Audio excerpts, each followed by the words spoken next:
Doctor Hafeez انجم آور news میں خوش آمدید کہتے ہیں۔ بات کرتے ہیں کرونا وائرس کی۔ کرونا وائرس پوری دنیا کی طرح دوبارہ سے پاکستان میں نمودار ہو رہا ہے۔ یہ غفلت ہم سب سے خود ہوئی ہے۔ جس طریقے سے ہم نے گورنمنٹ کی پہلی SOPs پر عمل کیا تھا اس طریقے سے ہم نے عمل کرنا چھوڑ دیا، جس کی وجہ سے کرونا وائرس پھر سے ہم سب میں دوبارہ آ رہا ہے۔ کرونا وائرس سے بچنے کے لیے زیادہ سے زیادہ لوگوں سے ملنا چھوڑ دیں۔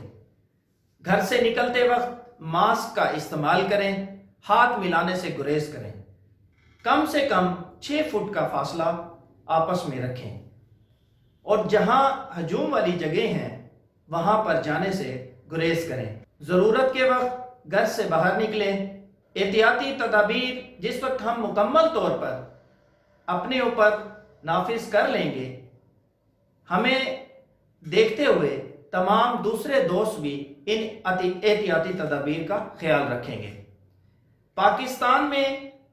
پورے پاکستان میں اس وقت روزانہ 10 سے 20 اموات کرونا وائرس کی وجہ سے ہو رہی ہیں۔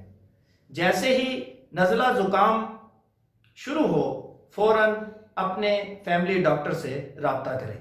اس کے سدباب کے لیے فوراً دوائیوں کا استعمال کریں تاکہ جو آپ میں بیماری ابھی شروع ہوئی ہے اس کی فوراً روک تھام کر سکیں۔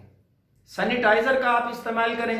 جس وقت آپ سینیٹائزر کا استعمال کریں گے آپ کے ہاتھ، آپ کا جسم، آپ کا چہرہ محفوظ رہے گا۔ ان سب باتوں پر ہم کس طریقے سے عمل کر سکتے ہیں؟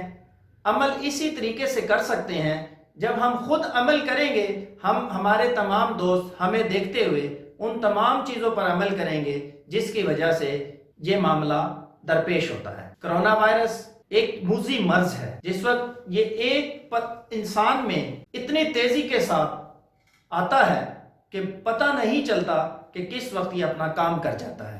ایک یہ چھوٹا سا وائرس ہے مگر یہ ہمارے جسم میں بڑی تیزی کے ساتھ پیدا ہوتا ہے۔ یہ تمام احتیاطی تدابیر جس وقت ہم مکمل طور پر کر لیں تو کرونا وائرس سے ہم خود بھی بچیں گے، اپنے بچوں کو بھی بچائیں گے اور اپنے دوستوں کو بھی اس کی مکمل طور پر معلومات فراہم کریں گے۔ اس کے ساتھ ہی میں اجازت چاہوں گا، دوبارہ انشاءاللہ العزیز نئے پروگرام کے ساتھ حاضر ہوں گا۔ اللہ حافظ۔